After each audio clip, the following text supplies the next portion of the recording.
हिमाल पारीको एउटा सुन्दर जिल्ला।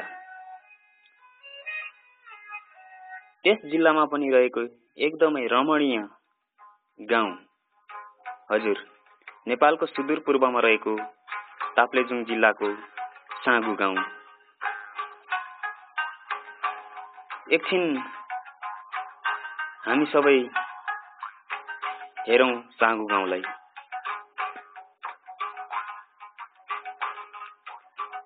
लालीगुराँसको राजधानी मानिने यस गाउँको उत्तरमा रहेको मिल्के, जलजले र तिनजुरे क्षेत्रमा विश्वमा पाइने 36 प्रजातिको लालीगुराँसहरू मध्ये 28 प्रजातिको लालीगुराँसहरू पाइन्छ।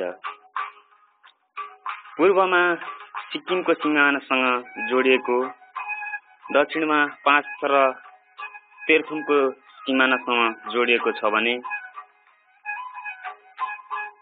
उत्तरमा तिब्बत र पश्चिममा सङ्खुवासभाको सिमानासँग जोडिएको छ यो ताप्लेजुङ जिल्ला। राष्ट्रिय एकतामा धेरै अगाडि छ यहाँका जनताहरू। विभिन्न जात जाति, भाषा भाषी, विभिन्न धर्मावलम्बी भए तापनि एकदमै मेलमिलापको भावना रहेको छ यस क्षेत्रको जनतामा। विशेष गरेर लिम्बूहरूको च्याब्रुङ नाच महत्त्वपूर्ण रहेको छ यस क्षेत्रमा।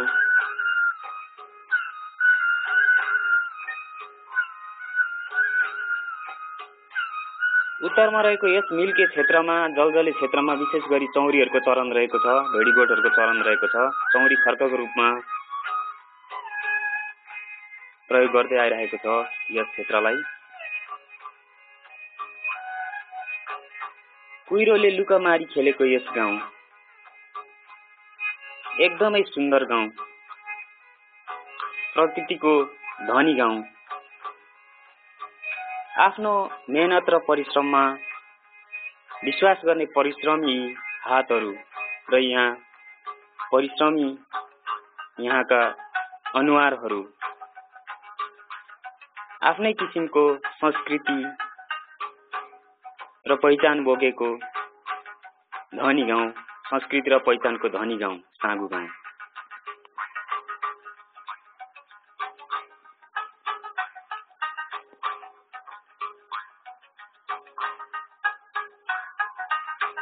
अनेकतामा एकताको नाराको साथ अगाडि बढिरहेको विकासशील गाउँ साँगु गाउँ।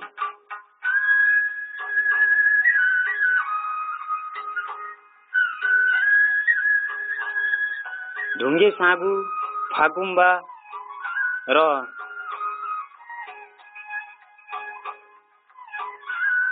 सङ्खुवासभाको गुफा पोखरीसँग सिमाना जोडिएको यस साँगु गाउँमा सबै किसिमको जात जातिहरू आफ्नो जातीय पहिचान, धर्म, संस्कृतिलाई जोगाउन निकै प्रयत्नशील देखिन्छ। यी परिश्रमी अनुहारहरू, यी परिश्रमी हातहरूबाट आफू ढुक्क रहेको, आफू खुसी रहेको देखिन्छ। यहाँका जनताहरू आफ्नो परिश्रमी हात र पसिनाबाट निर्भर रहने गरेको छ यहाँको जनताहरू।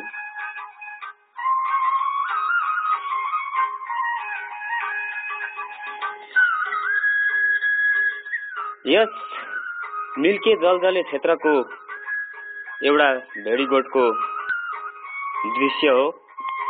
यस चरण क्षेत्रमा गाई, चौरी गाई, भेडीगोठ लगायतको गोठालाहरूले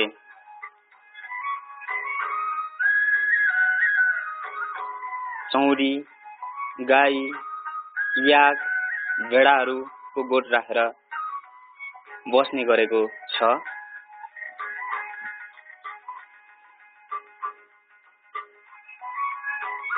एकदमै रमाइलो लाग्छ, याद आउँछ गाउँको, सम्झना आउँछ। आफू जन्मेको हुर्केको ठाउँको एउटा सुन्दर प्रकृतिलाई अनुभूति गर्दै हाल साउदी अरबबाट म नन्दु तामाङ।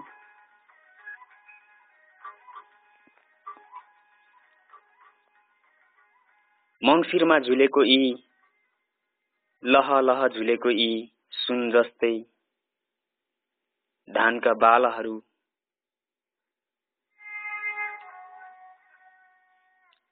प्रकृतिले दिएको सुन्दर हिमालको दृश्यहरू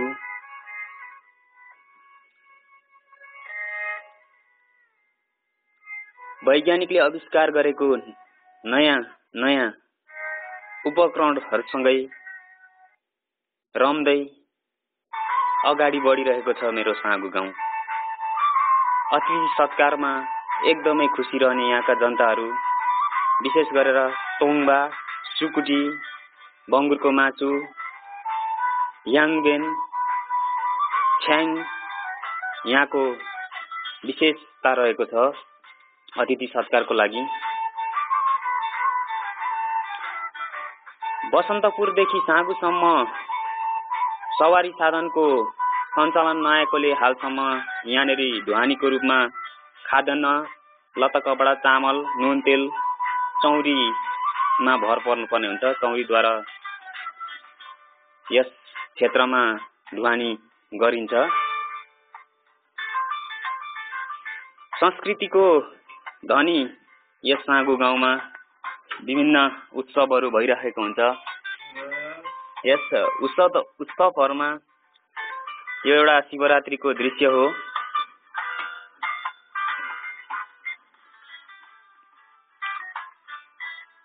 वर्षमा 5 दिनसम्म लाग्ने यस शिवरात्रि पर्व सबैभन्दा पहिला शिवरात्रि सुरु हुनुभन्दा अगाडि शिवको मन्दिरमा पूजा आराधना गरी भव्य रूपमा मनाउने गरिन्छ। यहाँ शिवरात्रिको बेला विभिन्न मनोरञ्जनका साधनहरू लगायत विभिन्न किसिमको खेलकुदहरूको जिल्ला स्तरीय, अञ्चल स्तरीय सम्मको टुर्नामेन्टहरू, फुटबल, भलिबल लगायत अन्य गेमहरूको आयोजना गरेको हुन्छ। कञ्चनजङ्घाको दृश्य, कलकल बग्ने, सुस्ताउँदै बग्ने खोलाहरूको दृश्य, पाथी भाराको दर्शन गर्न सकिने यस मेरो साँगु गाउँ एकदमै रमाइलो लाग्दछ।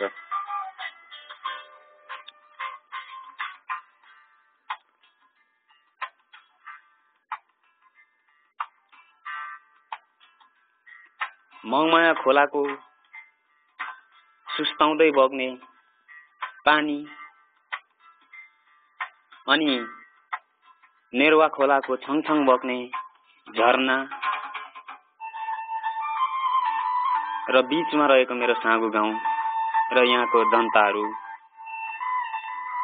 र यहाँहरू सबैलाई पनि सधैँ जिस्काइरहेको हुन्छ, खुसी बनाइरहेको हुन्छ, हाँसिरहेको हुन्छ यहाँको जनता र यहाँको प्रकृतिहरूसँग यहाँका जनताहरू।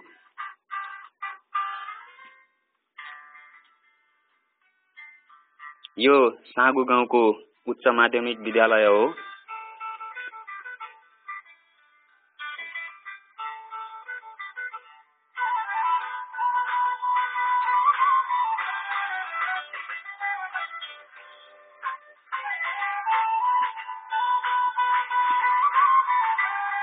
स्वागत छ यहाँहरूलाई साँगु गाउँमा।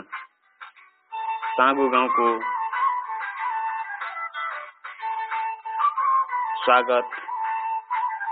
स्वागतम